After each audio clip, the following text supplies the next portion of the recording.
자, 이제 2부 시간을 시작하겠습니다.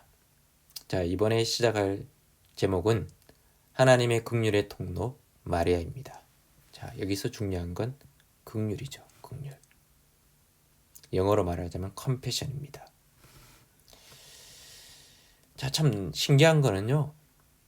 긍휼이라는 단어가 자궁이라는 단어와 연결이 된다는 겁니다. 히브리어에서 자궁이라는 단어는 라함이라는 단어를 씁니다. 라함. 그런데 똑같은 히브리어에서 긍휼이라는 단어는 라하밈이라는 단어를 씁니다. 근데 이건 어원이 같습니다. 쉽게 말하면 같은 뿌리에서 나온 단어라는 겁니다. 자, 영어로 긍휼을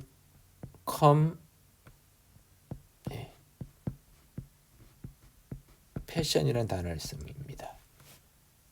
이 컴이라는 단어는 뭐뭐 함께 이런 뜻을 가지고 있죠. 패션은 뭐 고통, 아픔, 뭐 때로는 이게 그런 것이 되죠. 그러니까 아픔을 함께한다, 고통을 함께한다는 뜻이 됩니다. 자, 근데 그것이 어원으로는 히브리어에서 어원으로는 자궁과 어원이 같다는 겁니다. 같은 뿌리에서 나온다는 겁니다. 자궁은 어떤 곳입니까? 태아를 품고 10달 동안 모든 것을 아낌없이 공급하고 때로는 위험한 것들로부터 태아를 보호하려는 그곳이 바로 어머니의 자궁입니다. 그것처럼 우리를 향한 하나님의 긍휼은 끝이 없다는 겁니다. 단 한순간이라도 하나님의 긍휼이 없다면 우리는 살 수 있는 존재가 아닙니다. 어머니의 자궁이 그 속에 있는 태아를 버릴 수 없듯이 우리를 향한 하나님의 긍휼 또한 그렇다는 겁니다. 하나님은 자신의 긍휼을 몸소 보여주기 위해서 아들 예수 그리스도를 이 땅에 보내셨습니다. 그리고 그 아들을 십자가에 매달리게 하셔서 흐르는 보혈로 아버지 하나님의 긍휼, 즉 이 컴패션을 우리에게 확실히 보여주신 겁니다. 생명을 출산하기 위해서 피 흘리며 산통을 겪는 사모처럼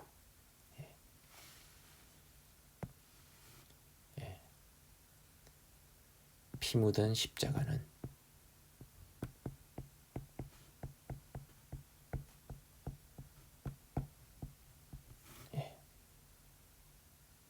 우리 인류에게 새로운 생명을 부여하는 자궁과 같습니다. 바티칸 성당, 로마에 있는 바티칸 성 베드로 성당이 있죠. 그 입구에 보면 피에타라는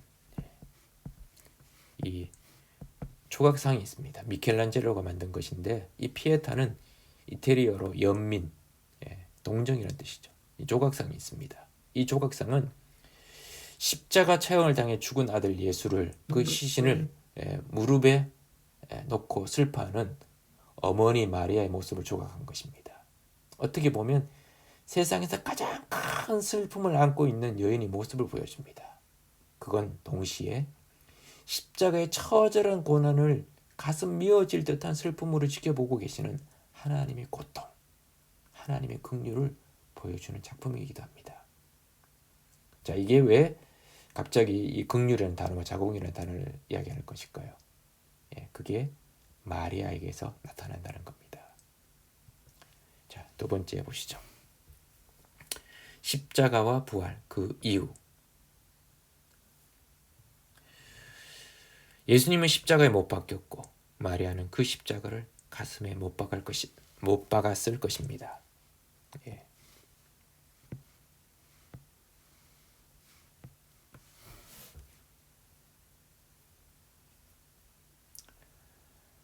자신의 아들이 십자가에 매달렸을 때 그 칼은 정말 날카롭게 그녀의 마음을 찔렀습니다.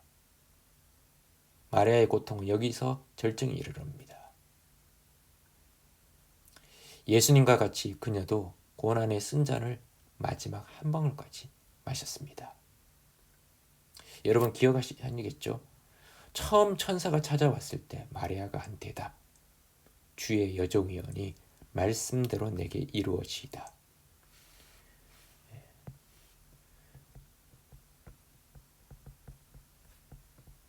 말씀대로 내게 이루어지이다.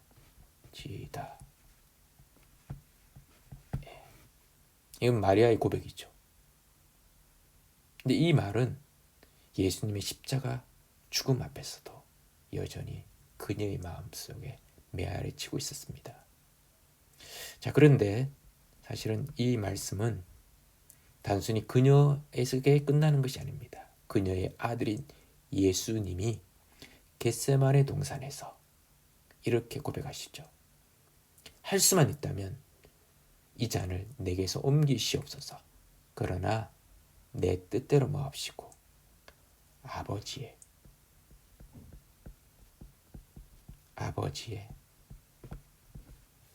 뜻대로 되기를 원하나이다. 이렇게 고백하셨던 겁니다. 어떻게 보면 그 여인의 신앙의 고백이 아들 예수 그리스도에게도 여전히 이어졌다는 겁니다. 그렇지만 그녀는 자신의 아들의 죽음 앞에서 그 칼을 가슴 속에 찔림을 받고 있는 겁니다. 아들 예수는 십자가에 매달려서 죽어가고 있지만 그 십자가 아래에서 그 어머니는 아들의 죽음 앞에서, 아들의 피 흘림 앞에서 가슴이 갈갈이 찢겨져 나갔던 겁니다. 그게 긍휼이라는 겁니다. 그게 컴패션이라는 겁니다. 하나님의 마음이라는 겁니다. 그걸 가장 절절하게 보여주는 사람이 바로 예수님의 어머니 마리아라는 겁니다. 그런데 그 마리아는 그 십자가 아래에서 끝나는 것이 아니었습니다. 부활한 이후에 어떻게 되었느냐? 부활한 이후에 그 십자가 아래에서 그녀는 무덤에서 나오신 예수님을 똑똑히 보았습니다. 그 후에 마리아는 사도들과 함께 모여서 열심히 기도했습니다. 성령이 임하시는 그 자리까지 함께 했던 것입니다. 자, 그것이 사도행전 1장 14절에 이렇게 기록이 되어 있습니다. 자, 화면을 보시고 또 같이 읽도록 하시겠습니다. 여자들과 예수의 어머니와 예수의 아우들과 더불어 마음을 같이하여 오로지 기도에 힘쓰니라. 자, 여기에 예수의 어머니가 나옵니다. 그리고 예수의 아우들도 나옵니다. 여러분 아시는 것처럼 예수님의 아우들, 예수님의 동생들은 예수님이 사역하시는 3년간 기간 동안 예수님을 따라다니지 않았습니다. 중간에 예수님을 방문한 적은 있었습니다. 예수님을 집으로 데리고 가려고, 아니면 예수님이 저렇게 돌아다니는 게 몸만 땅에서인지 모르지만 하여튼 예수님이 방문했습니다. 그때 예수님 뭐라고 말씀하시죠? 누가 내 형제며 누가 내 자매이냐? 여기 있는 사람들이 내 형제와 자매다라고 이야기를 하십니다. 그 정도로 예수님의 동생들은 예수님을 메시아로 인정하지 않았습니다. 예수님이 살아계실 때는 인정하지 않았습니다. 그런데 예수님이 죽고 나서야, 부활하고 나서야 깨닫고 예수님의 어머니와 함께, 제자들과 함께 모여서 기도하기 시작했던 겁니다. 예수님의 어머니 마리아는 아들을 잃었습니다. 그런데 자신의 개인적인 손실에 집착하지 않고 예수님께 대한 자신의 사명을 감당했음을 받아들였습니다. 그리고 그녀는 새롭게 하나님께 헌신했습니다. 눈에 띄지 않게 다른 사람들 사이에 자리 잡고 있었습니다. 승천하신 예수님을 본 제자들이 예루살렘에 와서 마가의 앞방에 함께 모여서 열흘 동안 기도할 때 그 자리에 예수님의 어머니도 함께 계셨던 겁니다. 그리고 초대교회가 탄생하는 그 순간에도, 그리고 더 나아가서 에베소 교회에서 예수님의 어머니는 교회를 섬겼던 겁니다. 자신의 아들은 이미 십자가에서 죽었습니다. 그럼에도 불구하고 그 어머니는 여전히 교회를 떠나지 않고 교회를 섬겼던 겁니다. 어떻게 보면 가브리엘 천사가 처음 그녀를 찾아왔을 때 그녀가 했던 고백, 주의 여종이오니 말씀대로 내게 이루어지이다 라는 그 고백은 그녀의 인생을 꿰뚫고 있었습니다. 그녀의 인생을 관통하고 있었습니다. 자, 이제 결론적으로 한번 생각해 보겠습니다. 마리아는 예수님이 태어나기 전 천사의 방문을 받았습니다. 그리고 약혼자와 잠자를 하지 않은 상태에서 임신하게 될 것이다. 그리고 아들을 낳게 될 것인데 이름이 예수다. 그리고 그 아들은 온 세상을 구원할 메시아다 라는 천사의 예언을 듣게 되었습니다. 상식적으로라면, 일반적이라면 거절했을 겁니다. 나는 사녀를 알지 못합니다. 나는 남자랑 한 번도 잠자를 한 적이 없습니다. 근데 어떻게 이런 일이 벌어지겠습니까? 이건 말이 안 됩니다. 그렇게 거부할 수 있었을 겁니다. 그런데 그녀는 천사의 방문 앞에, 하나님 말씀 앞에 순종합니다. 그 한마디의 고백, 주의 여종이오니 말씀대로 내게 이루어지다. 그 고백이 그녀의 인생을 바꾸어 놓았던 겁니다. 그로부터 예수님이 십자가의 죽음을 이르는 그 순간 약 30년이 넘는 기간 동안 그녀는 미지의 행복의 정상에 도달해 있었습니다. 다른 사람이 경험해 보지 못한 엄청난 인생을 살았습니다. 자신의 아들의 탄생부터 애굽으로 피난 가는 것, 애굽에서 돌아오는 것, 그리고 아이가 12살 되었을 때 성전에서 있었던 사건, 그리고 30살이 되었을 때 그 아이가 갈릴리 가나의 혼인잔치에서 물로 포도주를 만든 사건, 그런 여러 가지 일련의 사건들을 통해서 예수님의 어머니 마리아는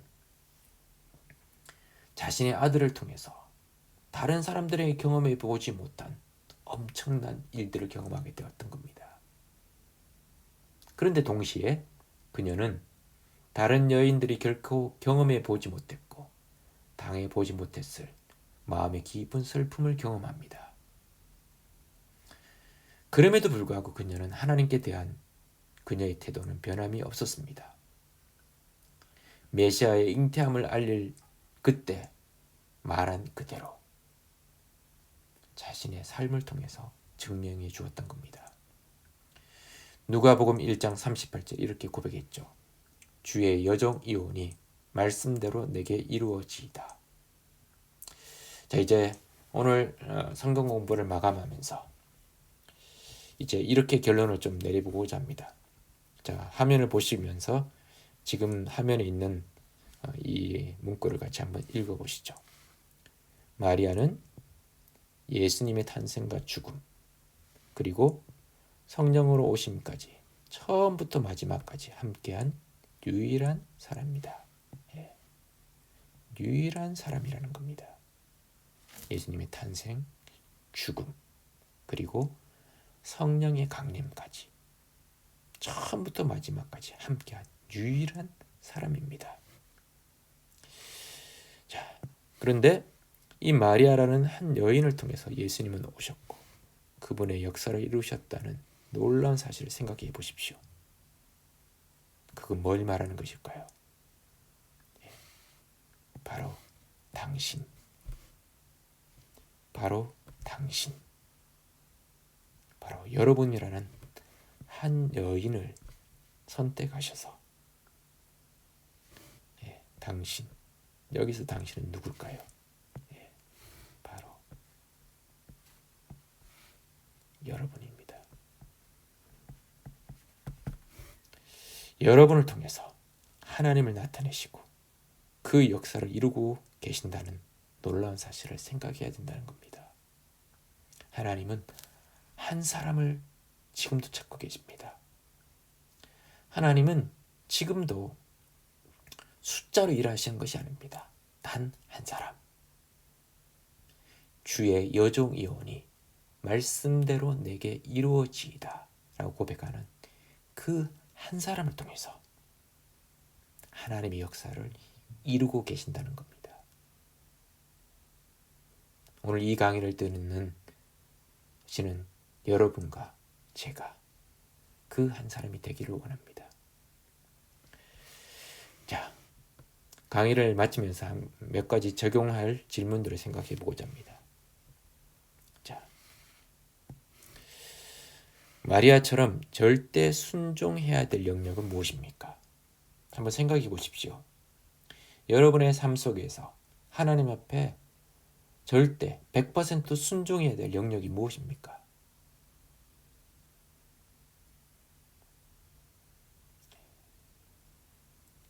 교회에서 여러분에게 요청하는 어떤 봉사의 자리,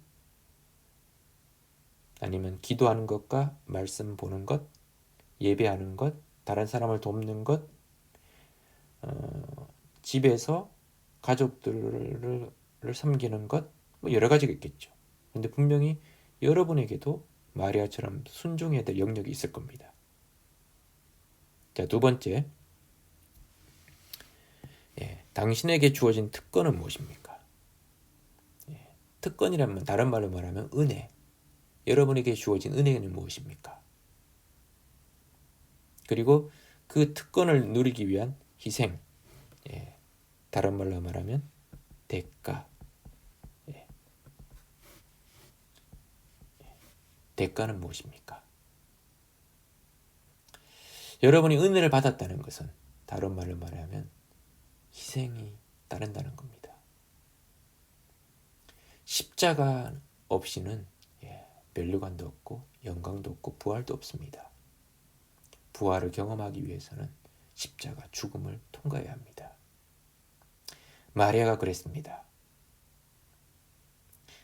메시아의 어머니라는 역사의 중심에 서는 그 여인이라는 특권을 누릴 수 있었던 것은 다른 여인이 경험해 보지 못한 그 아들의 고통, 고난, 십자가, 죽음, 자신의 가슴이 갈갈이 찢어지는 하나님의 긍휼을 그녀는 직접 경험했기 때문에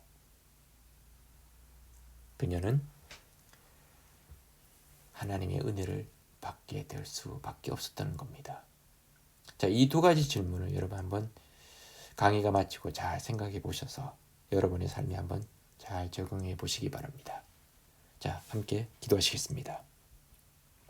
하나님, 오늘 예수님의 어머니 마리아를 함께 생각해 보았습니다. 그녀는 절대 순종의 사람이었습니다. 자신의 앞날이 어떻게 될지 모르는 그 불안함 속에서도 철저히 하나님을 의지함으로 순종했습니다. 그것이 그녀의 인생을 변화시켰고 그녀의 인생을 관통했습니다. 그래서 역사의 중심에 서게 되었던 것입니다. 하나님, 저희도 하나님 말씀 앞에 순종함으로 하나님의 역사에 쓰임받는 인생이 되게 인도하여 주시옵소서. 예수님의 이름으로 기도하옵나이다. 아멘. 성도 여러분, 한 주간 평안하십시오. 감사합니다.